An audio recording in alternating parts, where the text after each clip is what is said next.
Okay, good evening.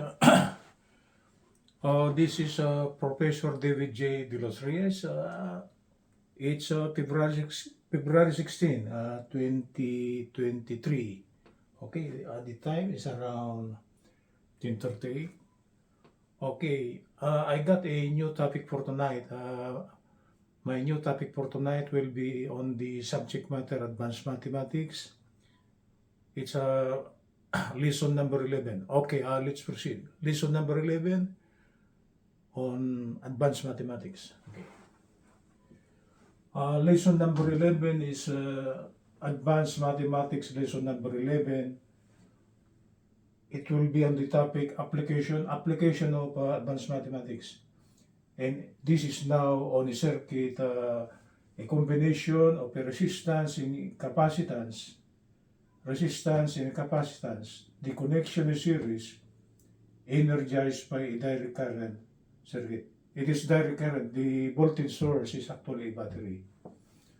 So, to bring out the topic for tonight, the figure will be something like this. We got a series RC circuit and it is energized by battery. So, it should be RC series DC circuit. Okay, so this is the voltage E switch. This is the resistance R.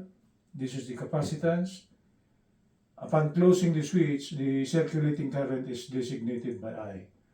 The requirement of the problem is find current as a function of time with the given condition at time t equal to 0, Q sub 0C equal to 0. The meaning of this is that the charge on the capacitor initially at time t equal to 0 is 0.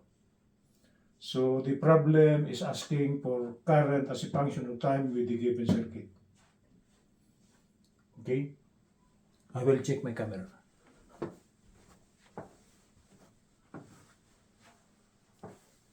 Okay, let's proceed with the solution, guys.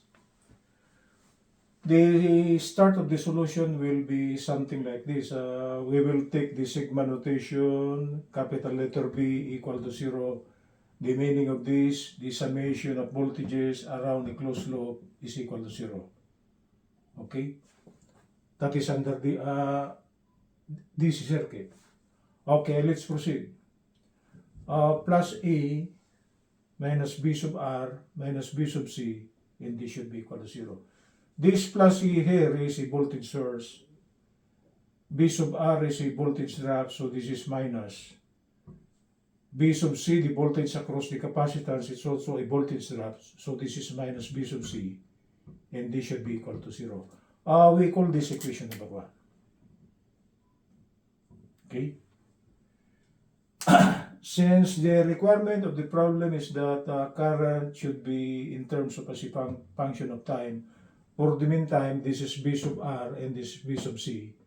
So we must have to take the relation of B sub R and B sub C in terms of current.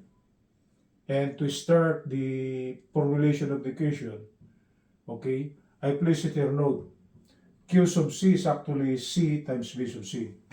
The meaning of this, the charge on the capacitor is actually the capacitance value times the voltage across it. Therefore, from here, we could compute for the value of B sub C. B sub C should be Q sub C over C. Okay?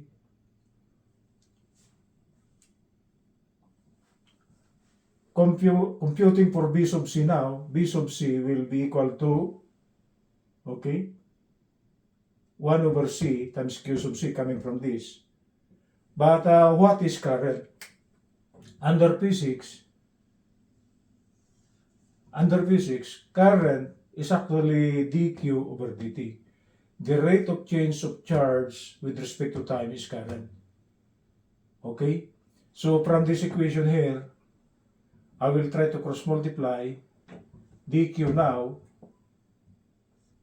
okay, is equal to I dt. Integrating both sides, the integral of dQ equal to the integral of I dt. The integral of the differential of Q is just Q, and the integral of I dt is the integral of I dt. We needed this equation to go back to this equation here. So if we now try to go back to equation number 1, I place it here, going back to equation number 1. I just repeat it. Plus E minus B sub R minus B sub C, and this should be equal to 0. E, voltage across the resistance, is actually the current passing times its resistance. It is this. And the voltage across the capacitor is actually the charge on the capacitor over its capacitance. But what is Q? What is Q? Q is this. So taking this value now, we put it here, E minus IR minus 1 over C times Q. Q is actually the integral of I dt. So you now know the reason why I derived first this one, because going back to equation number 1, I must have to bring out Q as a function of time. So actually Q now will be, I'm following this, right? Q is actually the integral of I dt. Taking the differential of both sides.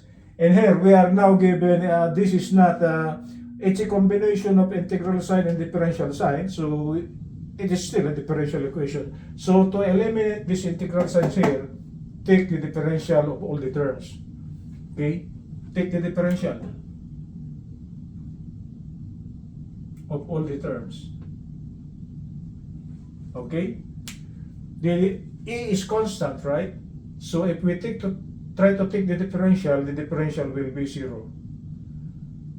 I is variable, R is constant, so if we take the differential, it will be R times the differential of I. So the second one will be minus R times di.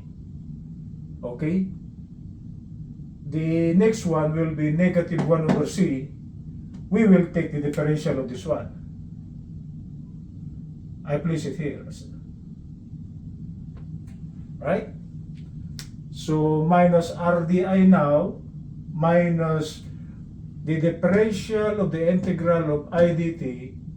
When the differential sign goes near this integral sign, they will try to cancel out each other. Okay? So the differential of the integral of I dt, this will cancel out. So what will come out? It is negative 1 over C times I dt. So actually, by taking the differential of all the terms, we eliminated the integral sign. Okay? So rewriting again the resulting equation after taking the differential, this will come out. Negative, multiply all the terms by negative 1. So what will come out? This will now be plus, this will now be plus. Then we will multiply all the terms by 1 over R dt. So the first one times this, what will come out will be 1 over RC times I.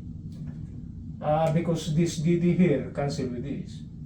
What will remain will be I.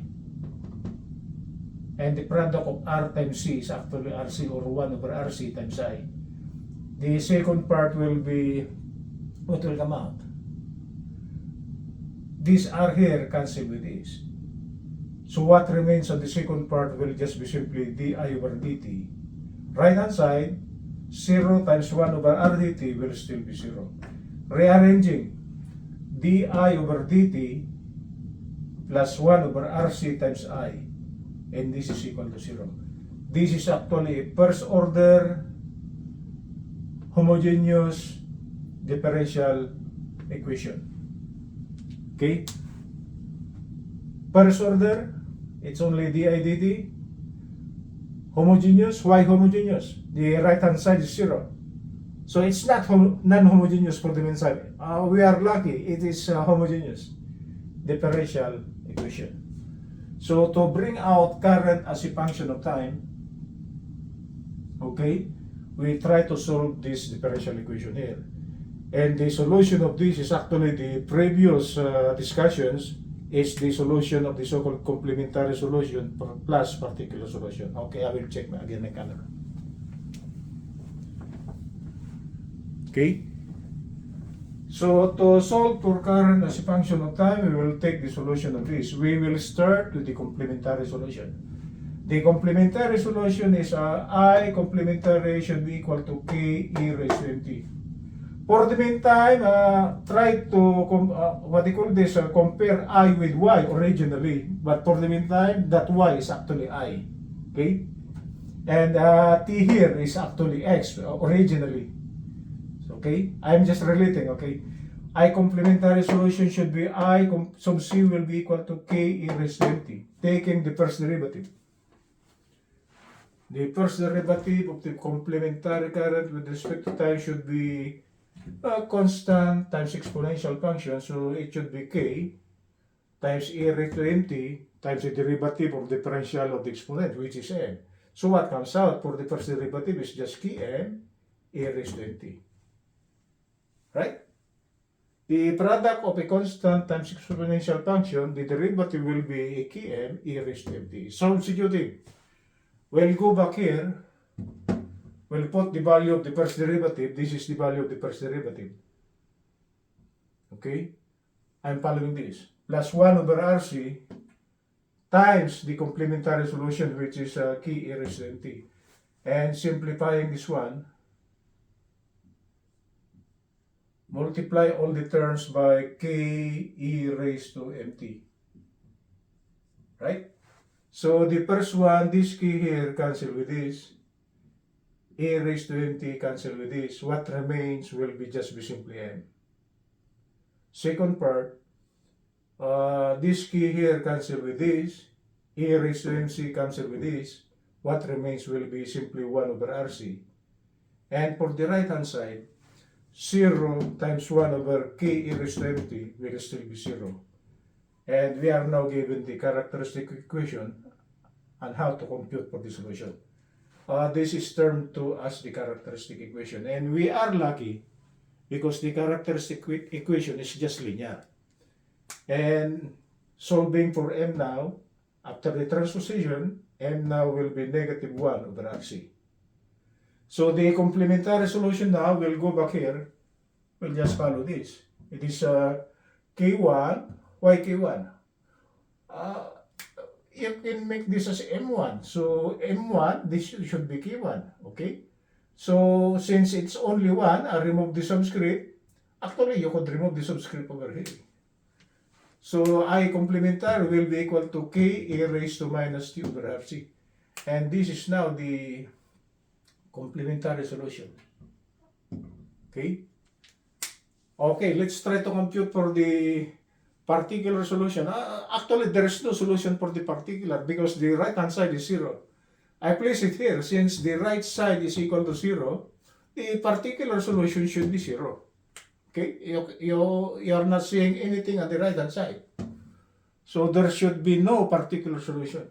But still, we'll go back to the total solution, complementary plus particular. So, okay, so this should be k e raised to minus t over rc, I'm following this, plus 0.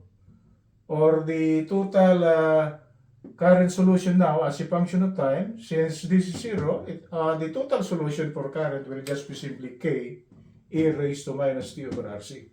So to compute for the current as a function of time, we must have to compute for k. Okay, the problem says at time t equal to 0, the charge on the capacitor initially at time t equal to 0, so this is read Q sub C or sub 0 C. This meaning of this is that the charge on the capacitor at time t equal to 0. And it was given from the problem that it is 0. So going back to this equation here, okay, the summation of the voltages is actually equal to IR plus Q over C, right?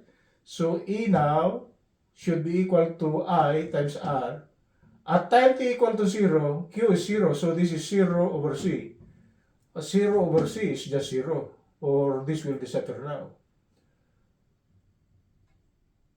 Actually, we are after the value of the current at time t equal to 0. Therefore, I now should be equal to E over R. You divide both sides by R, okay? R now will be the ratio E over R, that is at time t equal to 0.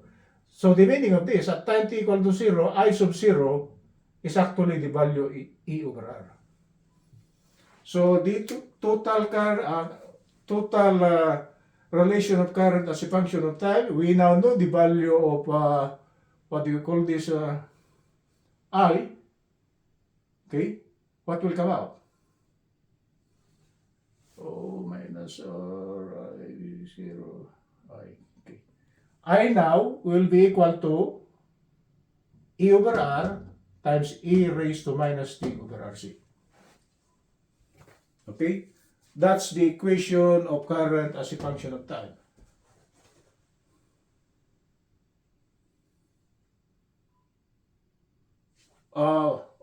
We missed something over here.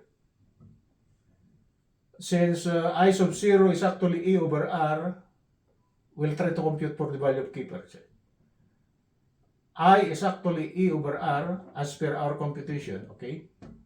And this should be equal to K times, we must have to compute for the value of K. E raised to, at time t equal to 0, 0 over RC will be 0, and E to the 0 will be 1, so this is times 1. So I'm misplacing it here. K is actually the ratio E over R. So by following this equation here, current now will be the ratio E over R times E raised to minus T over RC. And the graph of this equation here is this. The ordinate is the current. Okay, the abscissa is actually time. At time t equal to 0, at time t equals to 0, the current is actually E over R. It is this. And as time passes by, whether we like it or not, the current will decay. Because this is negative. Okay? As time grows, okay, the current will decay. So this is actually the graph of the equation of the current for an RC DC circuit. And the equation is actually I is equal to E over R times E raised to minus T over RC. Okay, that's it, guys.